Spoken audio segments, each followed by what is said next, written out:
Deux tendances, structures, cultures qui sont liées aux salles des ventes et aux plateformes, c'est les CryptoPunks. On en a beaucoup parlé récemment. Hein. Les CryptoPunks, c'est un petit peu comme tu évoquais les collections de cartes, hein, c'est des visages pixels. Je crois qu'il y a 10 000 personnages. Au départ, c'est une entreprise, c'est visible d'une petite communauté. Et puis aujourd'hui, il y a eu une vente. Alors je crois que quand il y a Christie's, derrière, il y a Sotheby's. Là, je crois que c'est Sotheby's qui a marqué des points avec les CryptoPunks. Ça, c'est une vraie culture aussi. Hein. Alors, les CryptoPunks, donc c'est 2017. C'est vrai que d'ailleurs, on pourrait commencer en fait presque avec les CryptoPunks. Pour moi, c'est l'alpha et l'oméga, le CryptoPunk. C'est le début de tout. Et aujourd'hui encore, j'ai envie de dire que 80% du marché des NFT est influencé par les CryptoPunks. Ça veut dire que c'est monumental. Qu'est-ce que c'est, pour faire simple? Qu'est-ce qui fait qu'il y a autant de force sur ces fameux CryptoPunks? C'est vrai, quand on les regarde, on voit une série de 10 000 pièces. 10 000 visages. 10 000 visages en pixel art. 2D, quelques 2D. pixels de large, quelques pixels de hauteur. Quelques pixels de large, quelques pixels de hauteur. Quand on montre ça la première fois, souvent, c'est là qu'il y a toutes les critiques sur le crypto art qui se font en disant c'est du foutage de gueule, hein, tout simplement. On se moque des gens, hein, pour faire simple. Maintenant, il faut comprendre ce que c'est, en fait. Il faut comprendre qu'on est en 2017, qu'il y a cette petite société d'informatique qui s'appelle Larva Labs. Et à l'époque, donc, il y a des crypto-monnaies qui s'échangent sur la blockchain, mais on cherche des cas d'utilisation. Ils disent il y a un cas qui va arriver selon nous, c'est le NFT. Et un bon cas d'illustration qu'on va faire, c'est ce projet qui regroupe finalement tout ce qui plaît aujourd'hui dans l'univers du NFT. Alors, il y a la thématique du CryptoPunk. Je parlais de la culture politique, le cyberpunk, l'anarchisme ou le néo-anarchisme un peu proudhonien qui définit un peu cette culture qui déjà touche les gens. La culture pixel. Alors, la culture pixel est très forte aussi dans cet univers, lié à l'univers du jeu vidéo 80s, justement, années 90. Le fait que ça soit, et ça c'est très important, de l'art génératif. Ça veut dire que ces 10 000 pièces ont été générées de manière aléatoire. Elles sont toutes uniques et sont toutes définies grâce à une série d'attributs qui les caractérisent. Donc vos punks, par exemple, quand ils ont créé l'algorithme, ils ont dit qu'il y en aura 300 qui auront une cigarette, 200 qui auront une pipe, 500 qui auront un béret, X qui auront des chapeaux melons. Donc il y a une série d'une cinquantaine d'attributs différents qui ont été répartis aléatoirement pour créer ces CryptoPunks qui sont donc aussi des hommes, des femmes, et puis pour les plus rares, des zombies, des apes, des singes et des aliens. Donc ceux qui sont les plus chers, qui se vendent chez Christie's et Sotheby's, sont souvent des aliens. Il y en a une dizaine, donc ils sont extrêmement rares. Donc il y a un niveau de rareté justement en fonction de leurs attributs qui fait qu'on va avoir des punks de base et puis des punks beaucoup plus rares. Et donc cette collection qui a été créée en 2017, en effet, ils ont été distribués gratuitement. Il suffisait d'avoir un MetaMask à l'époque, d'aller sur le site de Larva Labs pour aller les réclamer, donc les minter justement.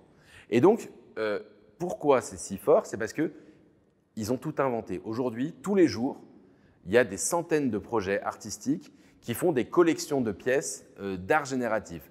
Et pour parler des grands mouvements qu'on a étudiés là sur cette année, les grands mouvements, on a des projets, on va dire, de petits bonhommes qui ressemblent plus ou moins aux CryptoPunks, qui sont très inspirés, ça représente beaucoup de choses, des projets d'avatar. Il faut comprendre que c'est normal, c'est le réflexe numéro 1. Notre identité numérique aujourd'hui, elle est beaucoup sur les réseaux sociaux. Et le premier vecteur d'identité, c'est notre photo de profil. Et en fait, c'est des projets de photos de profil, des projets, on va dire, qu'ils appellent PFP, Profile Picture. Et donc, c'est le premier projet de Profile Picture. Et ce qui vous définit, donc, c'est votre Profile Picture. Et donc, ça a pris tellement d'ampleur, ces CryptoPunks, que ça a commencé à devenir un petit peu j'aime bien parler de la Rolex, un petit peu du monde numérique. Ça veut dire, si tu as réussi dans les crypto-monnaies, au départ c'était ça, et que tu n'as pas un CryptoPunk, c'est que tu as raté ta vie. Et ça s'est développé jusqu'à qu'aujourd'hui des célébrités, là j'ai vu Jay-Z il n'y a pas longtemps, qui a son personnage de profil Twitter qui est un CryptoPunk, ou d'autres DJ connus, qui ont fait que c'est monté pour prendre des valeurs monumentales et qui font qu'aujourd'hui un CryptoPunk, c'est devenu, enfin ça s'achetait encore il y a 1 an et demi, $2000, ce qui était déjà un peu fou pour un pixel. Aujourd'hui, les prix sont complètement inaccessibles, c'est entre 400 000 $. Les punks de base et ceux qui se vendent chez Sotheby's ou chez Christie's, c'est les plus rares, se vendent pour plusieurs millions. Alors, quelques mots sur différentes plateformes. On a évoqué OpenSea. Très rapidement, il y a eu SuperRare. Donc là, il faut être invité. Tout le monde ne peut pas y aller. OpenSea, tout le monde peut y aller. Mettre n'importe quoi. SuperRare, il faut être invité. Voilà, c'est ça. Donc, on va dire qu'on a 3 types de plateformes pour les ranger un peu. On a en effet les plateformes très curatés. Donc, c'est le cas de Super Rare notamment. Foundation aussi. Alors, Foundation est un peu entre les deux. Ça veut dire que c'est semi-curaté, Okay. Foundation. Parce qu'en effet, c'est des artistes qui eux-mêmes peuvent inviter d'autres personnes. Donc, ça se propage.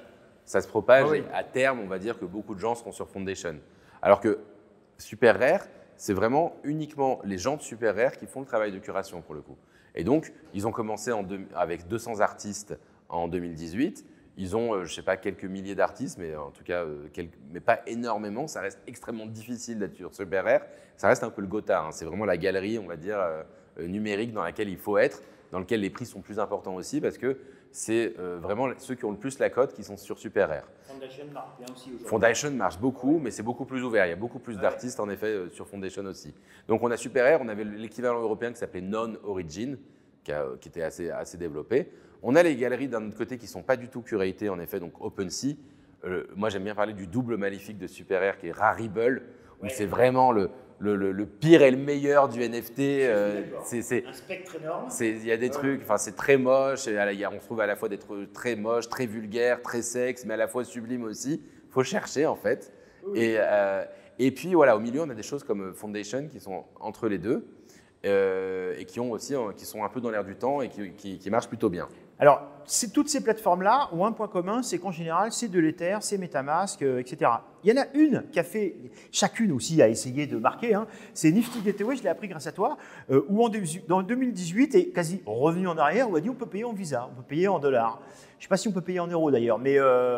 Tu payes avec ta carte Visa. Ta carte, ouais, donc ça c'est rigolo de voir qu'il y a une espèce de retour en arrière. Mais aussi, tu le disais d'ailleurs au wagon, il y a encore, ou quelqu'un autour de toi, il y a encore des gens qui se disent, moi les NFT je veux bien, payer en crypto-monnaie, je veux bien payer en euros aussi, quoi. C'est compliqué, faut pas se leurrer. Ce dont on a parlé, télécharger un MetaMask, le mettre sur son ordinateur, envoyer de l'Ether. Honnêtement, je connais très peu de gens d'ailleurs qui n'ont pas perdu un peu d'argent dans leurs premières expériences avec un wallet, parce que c'est toujours un peu complexe quand même. Et beaucoup de gens qui ont perdu leur mot de passe Google, je ne te raconte pas pour la phrase. C'est compliqué, c'est compliqué. Donc c'est vrai que c'est encore très peu développé finalement. C'est encore très peu développé. Et donc la force d'une plateforme comme Nifty Gateway, c'est d'arriver et de dire n'importe qui peut y aller. Moi je connais beaucoup de gens qui sont dans le NFT, qui n'ont pas de MetaMask, qui sont uniquement sur Nifty Gateway et une autre qui s'appelle Maker's Place, qui marche uniquement à la carte bancaire.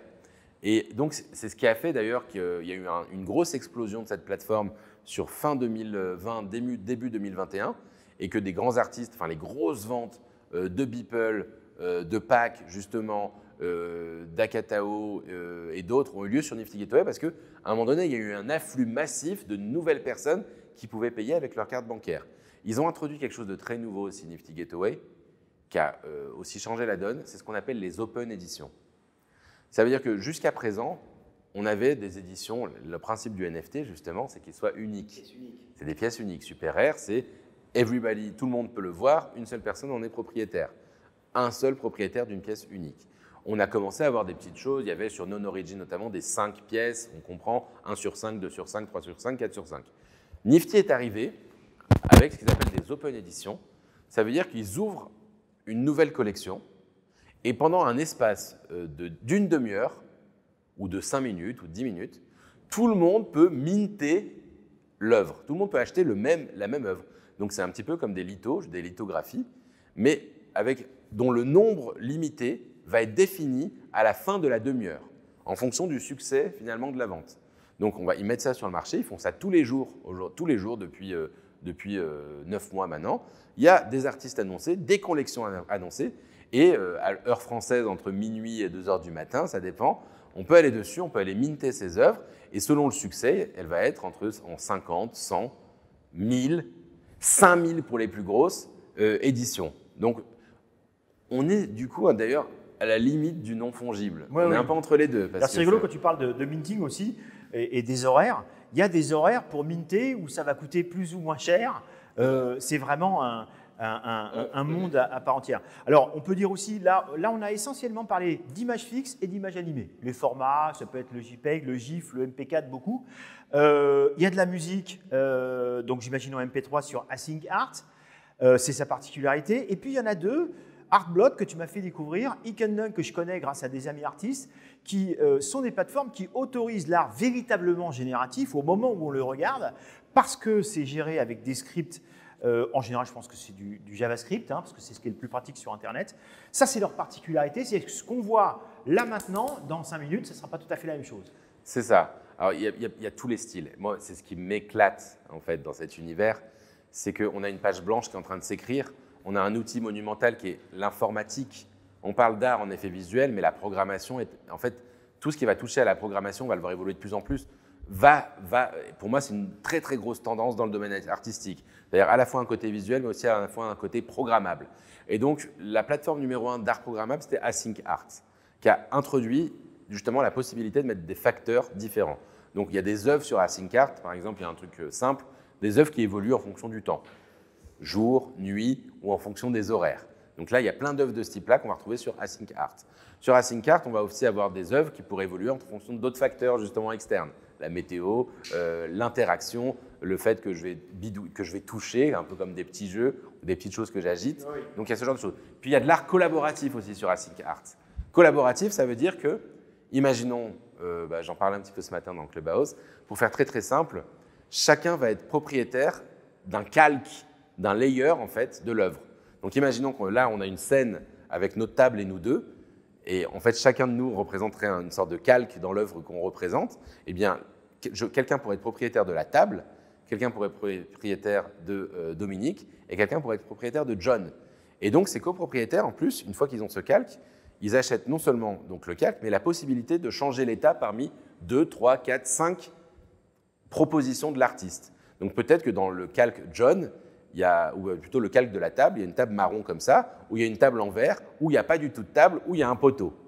Et donc, quand les collectionneurs se connectent avec leur wallet, ils ont le droit de changer ce qui s'affiche. Ça veut dire qu'on passe là du génératif au participatif. C'est du participatif. Ce sont des œuvres interactives. C'est interactive et donc c'est la somme des choix des collectionneurs qui va faire le résultat. Encore une fois, c'est intéressant de mentionner aussi que, que tout ça n'est pas très nouveau. C'est-à-dire que l'art génératif, il y en a déjà finalement dès les années 60-70. Hein, interactif, il va y en avoir aussi beaucoup, 80-90. Bien sûr. Mais c'est la démocratisation qui le rend massif.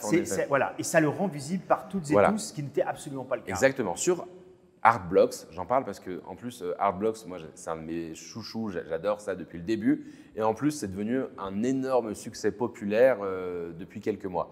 Artblocks en effet c'est la référence en effet de l'art dit génératif. Régulièrement, alors il n'y a pas de fréquence très claire, mais on va dire toutes les semaines pour faire simple, ils vont arriver avec une collection d'un artiste qui a créé des concepts d'art génératif. Donc pour faire simple, Async Art, donc c'est une collection très connue, la plus connue qui s'appelle Fidenza, c'est en effet, on va dire un style un petit peu à la Kandinsky, on va dire pour faire simple, d'art génératif, donc avec une proposition visuelle par un artiste, mais aussi une proposition informatique par un informaticien, par un algorithmicien, qui vont définir par exemple une série de pièces, par exemple Async Art sur Fidenza, je sais plus, je crois que c'est 1000 pièces, avec une série de palettes de couleurs différentes, de formes différentes, de manière dont sont réparties les formes différentes, de petits pigments différents, de textures différentes. Et tout ça, on va dire, va passer dans un prisme algorithmique qui va générer ces 1000 œuvres. Et donc, on va pouvoir être propriétaire d'un bout de cette collection d'art génératif qui vont être plus ou moins différentes. Donc, à la fois, elles sont uniques et à la fois, on voit qu'elles font toutes partie de la même collection. Et moi, je trouve ça assez génial parce qu'à la fois, ça permet d'avoir des pièces uniques et moi, je trouve ça intéressant. Et ça permet quand même aussi de démocratiser certaines collections, ce type d'œuvres. Alors maintenant, elles se vendent très cher. Mais au départ, on peut directement aller les chercher sur le site de Artblocks. On peut les chercher sur Artblocks et les avoir pour quelques centaines d'euros. Et donc, c'est assez génial. Et donc, aujourd'hui, moi, je recommande d'aller voir ce site Artblocks pour pouvoir aller essayer d'aller minter certaines œuvres. Ce qui est marrant, c'est que quand on les minte, on ne sait pas laquelle on va avoir. C'est un peu au hasard. On la découvre en l'achetant. Et donc, on va voir justement si elle nous plaît ou pas. Et il y a d'autres acteurs qui vont directement aller sur le second marché, sur OpenSea, pour voir ça qui leur plaise et qui les achètent.